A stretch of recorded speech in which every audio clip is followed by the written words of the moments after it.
Si había sangre en el mantel, era porque él lo había usado para enjugarle la cara. Y las gafas habían atravesado volando todo el cuarto de estar y el comedor para ir a caer en el plato de puré de patatas. Había preguntado el médico con una mueca horriblemente sarcástica. ¿Fue eso lo que sucedió, Mark? Yo he oído hablar de gente que tiene un transmisor de radio en la dentadura postiza y he visto un hombre que llegó vivo al hospital con un balazo entre los ojos, pero esta es nueva para mí. Papá se había limitado a sacudir la cabeza, diciendo que él no sabía. Debían de habérsele caído de la cara cuando él la trajo al comedor. Los 4 hijos se habían quedado mudos de estupor ante la soberbia calma de la mentira. 4 días después, Brett dejó su trabajo en la hilandería para incorporarse al ejército. Jack había tenido siempre la sensación de que no fue solamente por la súbita e irracional paliza que el padre le había dado a la madre mientras cenaban, sino por el hecho de que en el hospital, tomada de la mano del sacerdote, ella hubiera corroborado el cuento de su marido. Asqueado, Brett los había dejado, que en lo sucesivo se las arreglaran como pudieran. Lo habían matado en la provincia de Dun Ho en 1965, el mismo año en que Jack Torrance, a punto de terminar sus estudios, se había unido al movimiento activista universitario al terminar la guerra. Jack había hecho flamear la camisa ensangrentada de su hermano en mítines cada vez más concurridos, pero mientras lo hacía no era el rostro de Brett el que contemplaban sus ojos, era el rostro aturdido, atónito de su madre, preguntando: ¿quién tiene el periódico? 3 años después, cuando Jack tenía 12, fue Mike quien se fue de casa, con una generosa beca para la Universidad de Nueva Hampshire.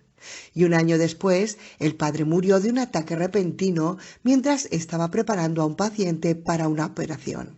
Se había desplomado con su holgada y desaliñada ropa blanca del hospital, muerto quizás antes de llegar a caer sobre las baldosas rojas y negras del hospital.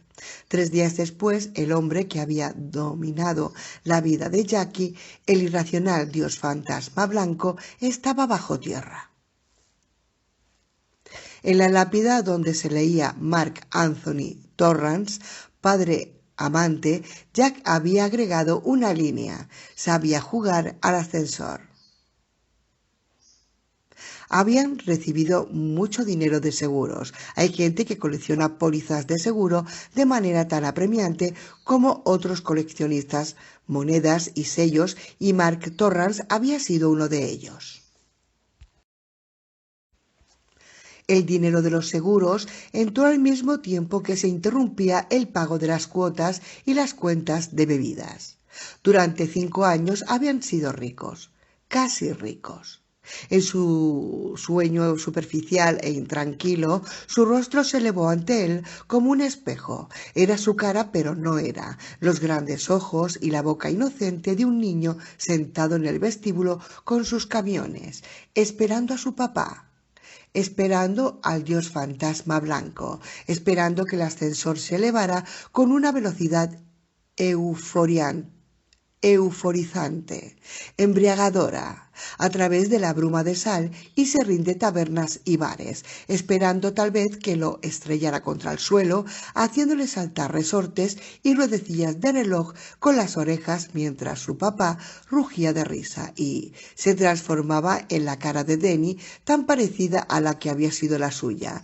Él había tenido los ojos de un azul claro y en cambio los de Denny eran de un gris nebuloso, pero los labios dibujaban el mismo arco y el cutis era claro y fino.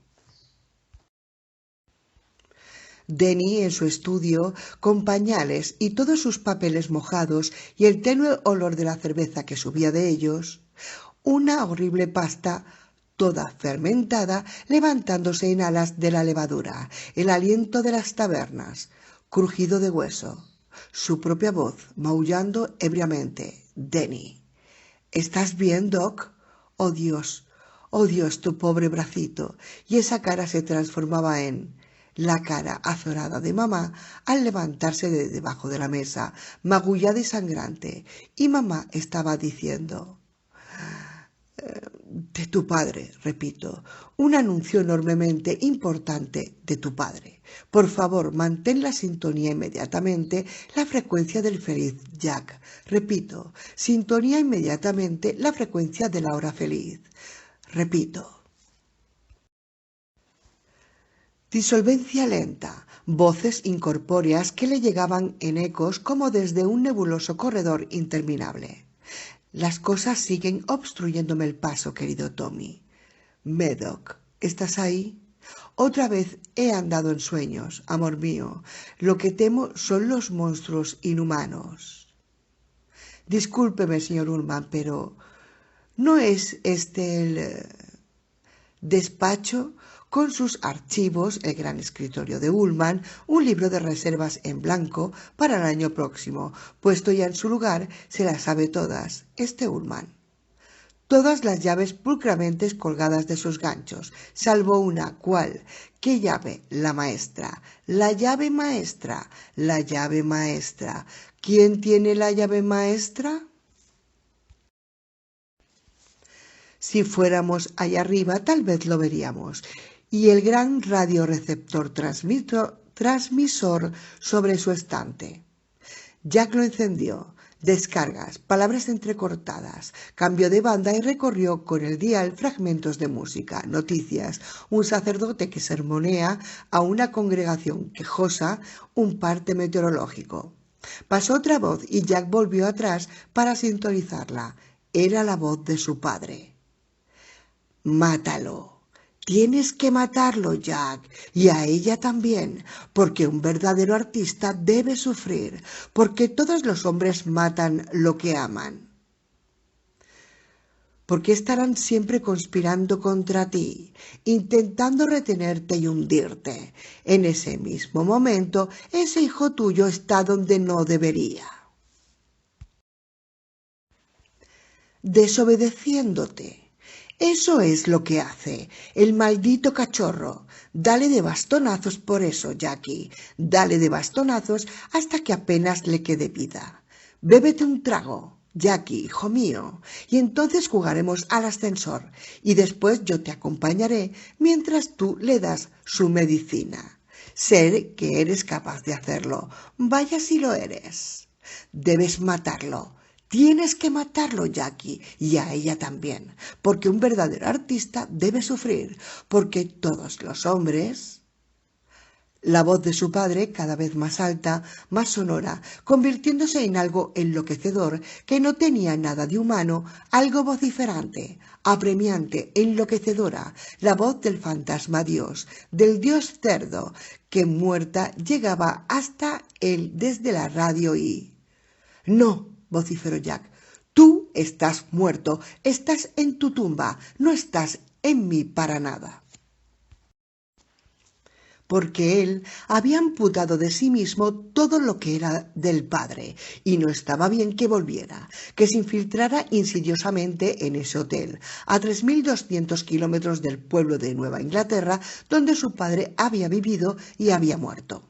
Con ambas manos levantó la radio y la arrojó al suelo, donde se estrelló, desparramando resortes, tubos, como el resultado de un enloquecido juego del ascensor que se hubiera escapado de las manos, haciendo desaparecer la voz de su padre, dejando solamente su voz, la voz de Jack, la voz de Jackie, salmodiando en la fría realidad del despacho. Muerto. Estás muerto.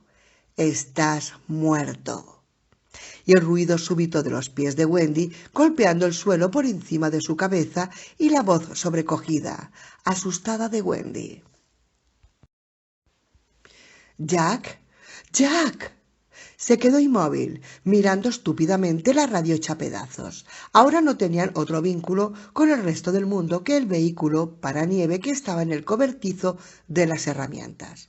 Se llevó las manos a la cabeza, oprimiéndose las sienes. Estaba doliéndole la cabeza. 27. El catatónico. Sin más calzado que las medias, Wendy corrió por el pasillo y bajó de 2 a 2 los peldaños de la escalera principal hasta llegar al vestíbulo. No se le ocurrió levantar los ojos al tramo alfombrado que llevaba a la segunda planta, pero, de haberlo hecho, habría visto a Denny en lo alto de los escalones, silencioso e inmóvil, con los ojos desenfocados, clavados en el espacio indiferente, el pulgar de la boca húmedos del cuello y los hombros de la camisa. En el cuello y bajo el mentón tenía moratados magullones. Jack había dejado de gritar, pero no por eso se amenguó el terror de ella. Arrancada del sueño por la voz de él, elevándose en esa vieja resonancia amenazante que también conocía, aún tenía la sensación de estar soñando, aunque otra parte de ella sabía que estaba despierta, y eso la aterrorizaba más. Esperaba temerosamente irrumpir en el despacho para encontrárselo de pie borracho y confundido sobre el cuerpo inerte de Denny. Empujó la puerta y entró, y ahí estaba Jack, frotándose las sienes con los dedos, con la cara de una palidez fantasmal. El aparato de radio estaba a sus pies, en un pequeño mar de vidrios rotos. —¿Wendy? —balbuceó con inseguridad. —Wendy. Su perplejidad parecía ir en aumento y durante un momento Wendy vio el rostro auténtico, el que su marido ocultaba en general tan hábilmente, un rostro desesperadamente desdichado, la cara de un animal caído en una trampa que excede su capacidad de comprensión y de la que no puede evadirse. Después los músculos empezaron a contraerse, a retorcerse bajo la piel. La boca se puso a temblar de una manera enfermiza, mientras la nuez se le sacudía convulsivamente. La propia alteración y sorpresa de Wendy quedaron dominadas por la impresión. Él iba a echarse a llorar. Ya lo había visto llorar otras veces, pero nunca desde que dejó la bebida, y jamás en aquellos días, a no ser que estuviera muy borracho y patéticamente arrepentido. Él era hombre tenso, tenso como un parche de tambor, pero que perdiera el dominio de sí mismo volvía a asustarla. Dio unos pasos hacia ella mientras las lágrimas empezaban a desbordársele de los párpados inferiores y la cabeza se le sacudía involuntariamente como en un esfuerzo estéril por controlar la tormenta emocional. El pecho se le sacudía en una respiración convulsiva, jadeante, convertida en enormes sollozos desgarradores. Calzados con mocasines, sus pies tropezaron con los despojos de la radio y Jack poco menos que cayó en brazos de su mujer, haciéndola tambalearse hacia atrás con su peso. Al recibir en la cara el aliento de él, Wendy no sintió ni asomo de alcohol. Claro que no, si no había bebidas allá arriba. —¿Qué te pasa? —le preguntó sosteniéndolo lo mejor que podía. —Jack, ¿qué es lo que tienes? Pero al principio él no podía hacer otra cosa que sollozar, aferrándose a ella hasta casi dejarla sin respiración, moviendo la cabeza sobre el hombro de Wendy en un gesto desvalido, como si tratara de apartar algo. Los sollozos eran devastadores y todo el cuerpo se le estremecía. Bajo la camisa escocesa y los tejanos, continuos espasmos le recorrían los músculos. —Jack, por favor, dime qué es lo que pasa. Finalmente los sollozos empezaron a convertirse en palabras, la mayor parte de ellas incoherentes al comienzo, después más claras a medida que Jack empezaba a quedarse sin lágrimas.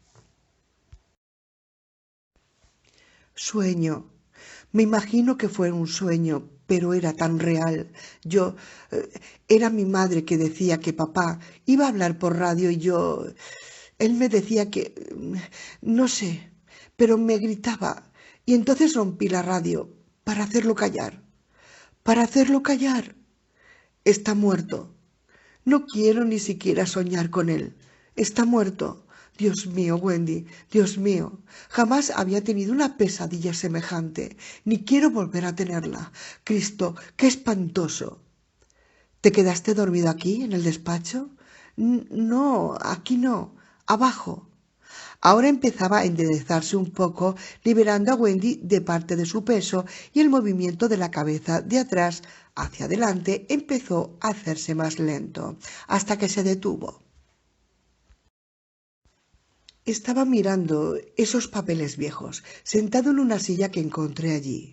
Recibos de leche, cosas así, aburridas. Y me parece que me adormilé un poco. Debió de ser entonces cuando empecé a soñar, y debe haber venido aquí sonámbulo. Ahogó una risita temblorosa contra el cuello de Wendy.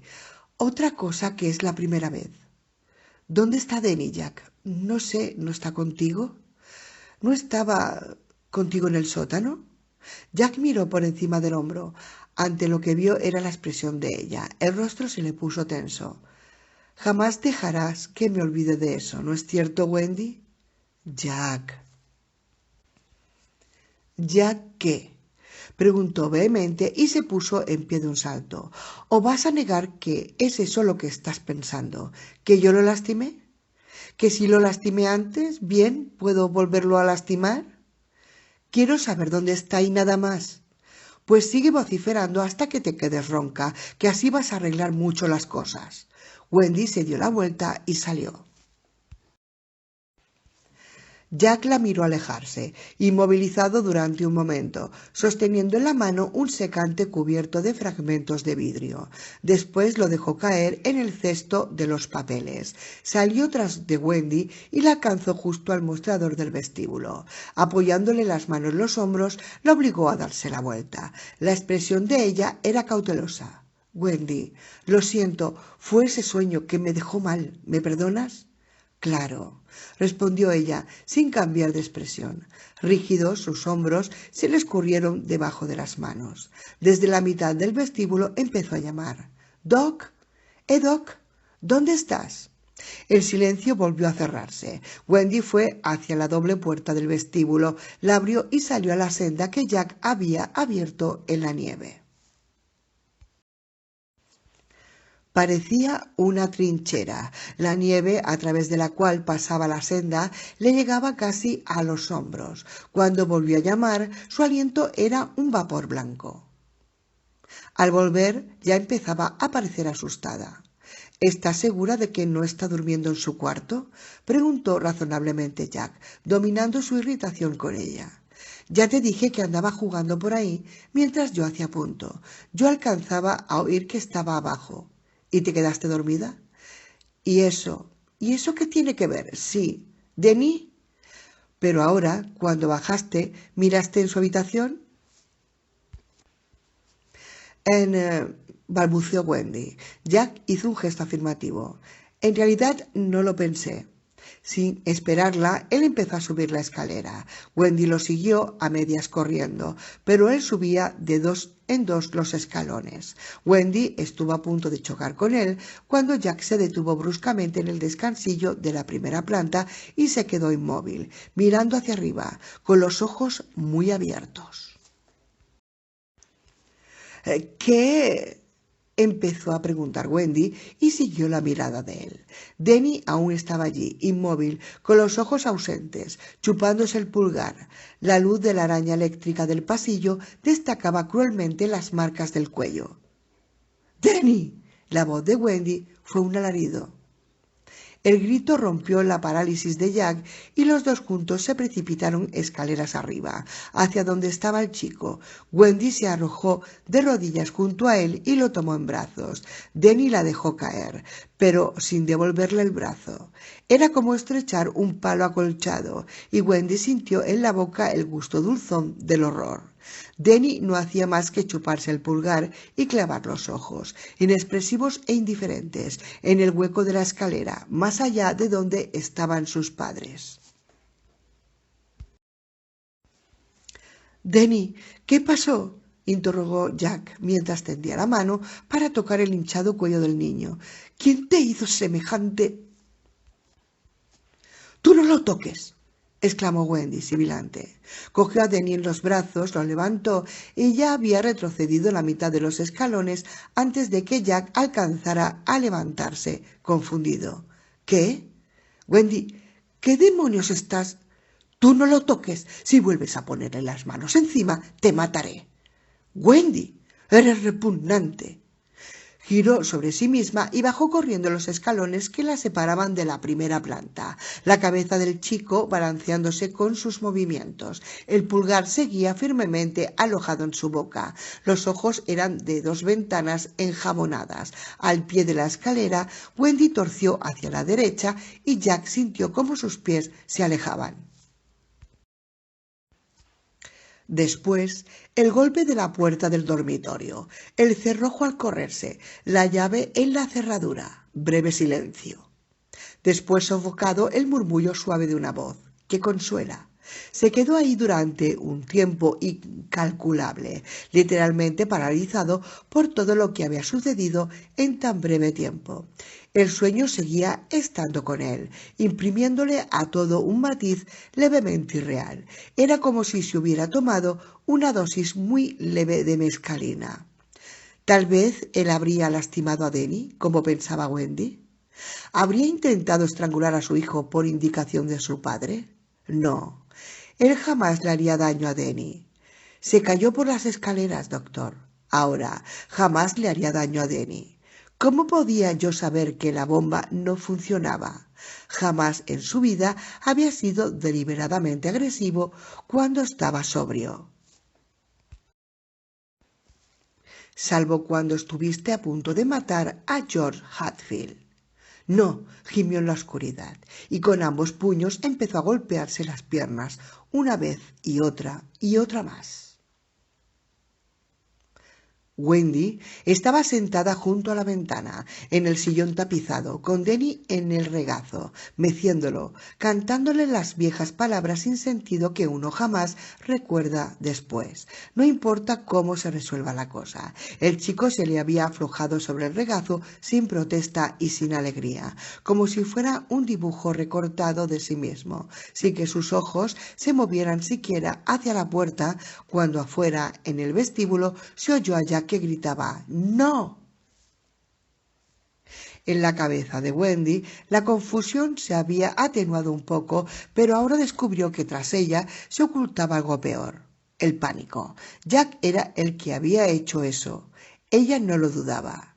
Para Wendy, la negación de él nada significaba. Le parecía perfectamente posible que Jack hubiera tratado de estrangular a Denny en sueños, de la misma manera que en sueños había hecho pedazos la radio.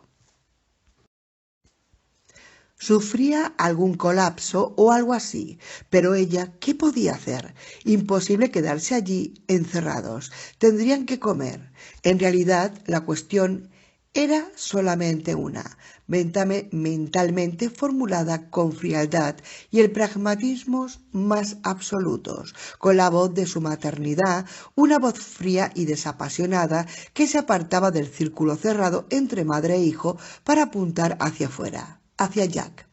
Era una voz que le hablaba de su propia salvación solo después de hablarle de la salvación de su hijo, y lo que preguntaba era ¿hasta qué punto exactamente es peligroso? Jack había negado que él lo hubiera hecho. Se había quedado horrorizado ante los magullones, ante la blanda, implacable desconexión de Denny. Si él lo había hecho, la responsabilidad era de una parte distinta de él. El hecho de que hubiera podido hacerlo mientras estaba dormido era alentador, de una manera terrible y retorcida. ¿No sería posible confiar en él para que los sacara de allí? ¿Para que los sacara y los llevara y después? Pero Wendy no podía ver más allá de ella misma y Denny llegando, sanos y salvos, al consultorio del doctor Edmonds en Sidewinder. Ni siquiera necesitaba ver más allá. Con la crisis actual tenía más que suficiente para preocuparse. Siguió arrullando a Denny, meciéndolo sobre su pecho. Al apoyar los dedos en el hombro del chico, había advertido que tenía la camisa húmeda, pero la información no le había llegado al cerebro más que de una manera totalmente mecánica. Si la hubiera registrado, habría recordado otra vez que las manos de Jack, cuando la abrazó en el despacho, sollozando contra su su cuello estaban secas y eso podría haberla calmado, pero seguía teniendo la cabeza en otras cosas. Tenía que tomar una decisión. ¿Acercarse a Jack o no? En realidad, la decisión no era tal. Nada había que ella pudiera hacer sola, ni siquiera bajar con Denny hasta el despacho para pedir auxilio por radio. El chico había sufrido un shock grave y había que sacarlo de allí a toda prisa, antes de que el daño pudiera hacerse permanente. Wendy se negaba a creer que ella pudiera serlo. Pero así y todo se angustiaba y buscaba otra alternativa. No quería volver a poner a Denny al alcance de Jack. Se daba cuenta ahora de la mala decisión que había tomado al ir allí contrariando sus sentimientos y los de Denny y dejar que la nieve los aislara. Todo por el bien de Jack. Otra mala decisión había sido archivar la idea del divorcio. Ahora se sentía casi paralizada por la sensación de que podía estar cometiendo otro error y de que lo lamentaría cada minuto de cada día que le quedara de vida. En el hotel no había armas de fuego. En la cocina había cuchillos colgados de los soportes imantados, pero entre ella y la cocina se interponía Jack. En su esfuerzo por tomar la decisión adecuada, por encontrar la alternativa, no percibió la amarga ironía de sus pensamientos. Una hora antes que se había quedado dormida, firmemente convencida de que las cosas iban bien y seguirían mejorando. Ahora estaba sopesando la posibilidad de defenderse de su marido con un cuchillo de carnicero, si él trataba de interponerse entre ella y su hijo. Finalmente se levantó, con el niño en los brazos, las piernas temblorosas. No había otra salida. Tendría que suponer que Jack despierto era Jack cuerdo y que él la ayudaría a llevar a Denny a Sidewinder y a la consulta del doctor Edmonds. Y si Jack intentaba cualquier cosa que no fuera ayudarla, que Dios tuviera piedad de él. Fue hasta la puerta y le quitó el cerrojo. Apoyó a Denny en el hombro, abrió la puerta y salió al pasillo. Jack llamó con nerviosidad, sin obtener respuesta. Cada vez más insegura fue hacia la escalera, pero Jack no estaba allí, y mientras estaba inmóvil en el descansillo, pensando qué hacer, desde abajo le llegó la canción, pícara, colérica, amargamente satírico. Hazme rodar en la hierba, hazme rodar y tiéndeme y vuélvelo a hacer. La voz la asustó todavía más de lo que la había asustado el silencio, pero no había otra alternativa. Wendy empezó a descender la escalera. 28. Fue ella. Jack se había quedado en la escalera, escuchando al ahogado arrullo consolador que llegaba a través de la puerta cerrada, y lentamente su confusión había cedido el paso a la cólera. En realidad, para Wendy, las cosas no habían cambiado. Él podría pasarse 20 años en seco y todavía, al llegar a casa por las noches y abrazarla en la puerta, podría ver sentir esa imperceptible dilatación de las narices que trataban de detectar vapores de whisky o de gin en su aliento. Wendy siempre supondría lo peor. Si él y Denny tenían un accidente y chocaba con un ciego borracho que acabara de sufrir un ataque antes de la colisión, Wendy le echaría silenciosamente la culpa de las heridas de Denny y se apartaría de él. Ante sus ojos surgió el rostro de ella en el momento en que le arrebató a Denny para llevárselo y de pronto Jack deseó borrar a puñetazos la expresión que le había visto. ¿Qué derecho tenía, carajo? Sí, tal vez al principio. Él había sido un kurda y había hecho cosas terribles. Romperle el brazo a Denny había sido una cosa terrible. Pero si un hombre se reforma, ¿no merece que tarde o temprano le sean reconocidos sus méritos? Y si no lo consigue, ¿no merece que el juego haga honor al nombre que le aplican? Si un padre acusa constantemente a su hija virgen de acostarse con todos los muchachos de la escuela, ¿por fin no se hartará ella de lo suficiente como para merecerse que la riñan? Y si secretamente o no tan secretamente, una mujer sigue creyendo que su marido abstemio es un borracho. Jack se levantó, bajó lentamente hasta el descansillo de la primera planta y se quedó allí un momento. Sacó el pañuelo del bolsillo de atrás, se lo pasó por los labios y pensó que podría ir a golpear la puerta del dormitorio, exigiendo que lo dejaran entrar para ver a su hijo. Wendy no tenía derecho a ser tan autoritaria. ¡Demonios! Bueno, pero tarde o temprano tendría que salir, a no ser que planeara someterse junto con Denny a una dieta bien exigua.